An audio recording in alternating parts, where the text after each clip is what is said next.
Oke, video ini terpotong-potong soalnya emang biar enak ngirimnya ke kalian. Terus saya lanjut, kalau misalkan untuk transaksi yang kedua, pengaruh transaksi akuntansi terhadap sama dasar akuntansi untuk transaksi yang kedua. Oke, di sini disebutkan kalau pada tanggal 17 Januari perusahaan membeli peralatan berupa mesin cuci dan pengering senilai 10 juta secara angsuran dari toko elektronika. Nah, kalau misalkan untuk transaksi yang nomor 2 ini, oke, di sini kan disebutkan kalau untuk jurnalnya merchandise, inventory, sama account payable. Nah, kalau merchandise inventory itu artinya persediaan barang dagang. Tapi kalau untuk account payable itu namanya akun hutang. Terus kalau untuk kenapa kok dimasukkan ke merchandise inventory atau persediaan barang dagang? Nah, perlu kalian ketahui kalau misalkan untuk peralatan, perlengkapan, dan lain sebagainya itu termasuk akun-akun persediaan. Jadi bisa sih sebenarnya kalian menuliskannya, mencatatnya dalam bentuk peralatan dan juga hutang. Peralatan bertambah sebesar 10 juta di sisi sebelah debit. Kemudian hutang senilai 10 juta di sisi sebelah kiri. Soalnya kan di sini nggak disebutkan kalau untuk dibayar di muka berapa dan lain sebagainya. Jadi otomatis kalau untuk transaksi nomor 2 ini itu termasuk langsung disebutkan utangnya berapa, seperti itu. Terus kalau untuk transaksi nomor 3 disebutkan kalau pada tanggal 18 Januari perusahaan membeli secara tunai perlengkapan laundry seperti deterjen, pemutih, pelicin, dan lain sebagainya. Nah, bedanya sama transaksi nomor 2 sama transaksi nomor 3, yang nomor 2 itu kan peralatan.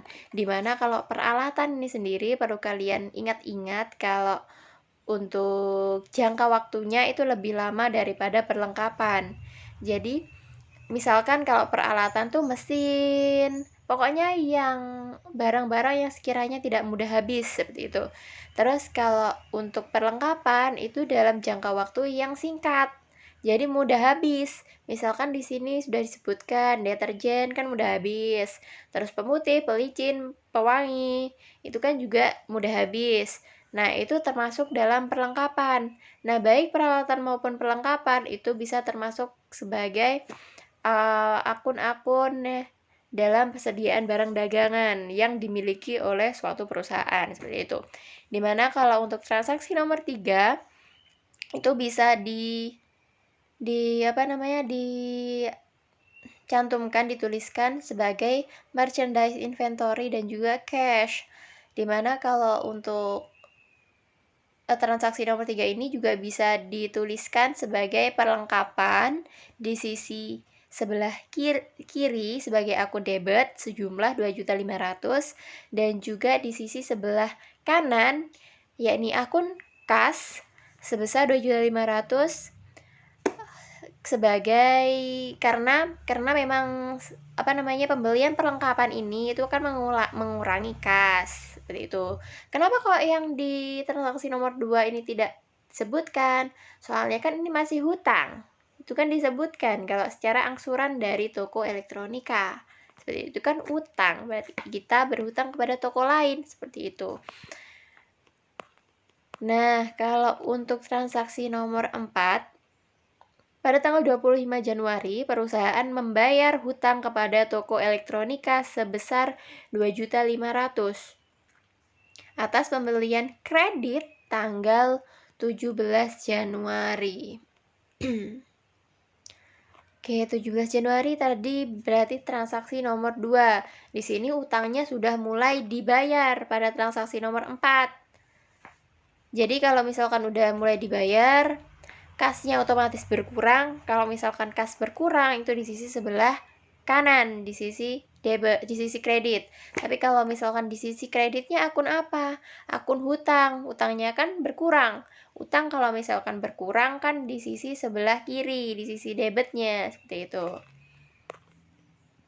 Terus kalau untuk transaksi nomor 5, pada tanggal 26 Januari perusahaan menerima pendapatan jasa laundry sebesar 4 juta menerima jasa laundry. Berarti kan kasnya bertambah, uang perusahaannya kan bertambah, ya kan? Kalau misalkan kas bertambah itu di sisi sebelah kiri, di sisi debit. Terus yang di sisi sebelah kanan apa biar balance? Nah, kalau misalkan untuk di sisi sebelah kanan itu ada akun pendapatan. Nah, perlu kalian ketahui, perlu kalian ingat-ingat juga kalau misalkan akun pendapatan ketika bertambah itu di sisi sebelah kiri. Seperti itu. Sebanyak berapa? Sebanyak yang disebutkan pada soal. Kalau misalkan perusahaan menerima pendapatan jasa laundry sebesar 4 juta, ya sudah, kasnya bertambah sebesar 4 juta di sisi sebelah debit, dan juga pendapatan atau sales revenue-nya, pendapatan penjualnya bertambah di sisi sebelah kanan sebanyak 4 juta, seperti itu. Terus next untuk transaksi nomor 6. Nah, pada tanggal 31 Januari, perusahaan membayar biaya gaji karyawan sebesar 2 juta dan biaya telepon sebesar 1 juta. Otomatis kalau misalkan untuk pembayaran ini, kan akun beban ketika bertambah itu di sisi sebelah debit. Jadi kan bebannya perusahaan bertambah, ia harus membayar beban, misalkan di sini sebutkan membayar beban gaji dan juga membayar beban telepon, di mana beban salary expense dan juga phone expense. Expense itu artinya beban. Kalau misalkan salary kan gaji, beban gaji, dan juga phone expense, beban telepon ketika bertambah, pertambahannya di sisi sebelah debit. Terus kalau misalkan untuk beban ini kan mengurangi kas, harus ada uang yang dikeluarkan kan. Kalau misalkan ada uang yang dikeluarkan, berarti uang yang kita punyai kan berkurang, kas kita kan berkurang. Nah, kalau misalkan kas berkurang, itu pengurangannya ada di sisi sebelah kanan, di sisi kredit, seperti itu.